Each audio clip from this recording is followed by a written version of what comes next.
Tumaas ang presyo ng ilang gulay sa ilang pamilihan sa Metro Manila kasunod ng pananalasa ng bagyong Enteng. At live mula sa Maynila, may unang balita.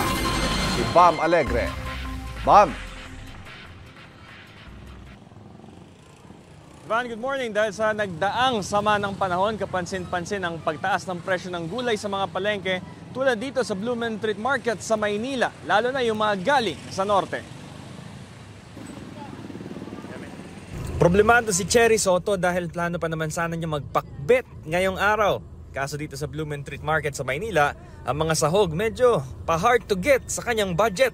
Halimbawa ang talong, 40 pesos dati ang presyo kada kilo, 90 pesos na ngayon.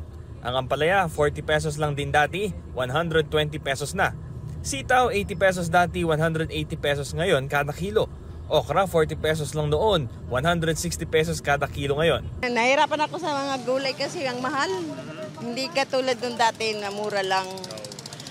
Pinagkakasya ko na lang yung 600. Wala namang magawa ang mga tindera tulad ni Marie Cris Pabular.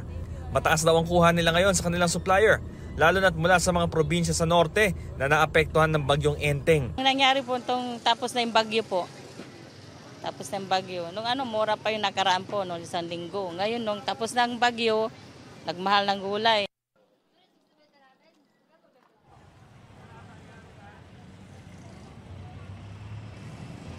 Ivan, sinisikap ng GMA Integrated News na makuha ang pahayag ng Department of Agriculture kaugnay ng pagtaas ng presyo ng gulay. Para naman sa updated na listahan ng mga presyo ng gulay, meron ding updated na monitoring ang Department of Agriculture sa kanilang official website. Ito ang unang balita mula rito sa Maynila. Bam Alegre para sa GMA Integrated News.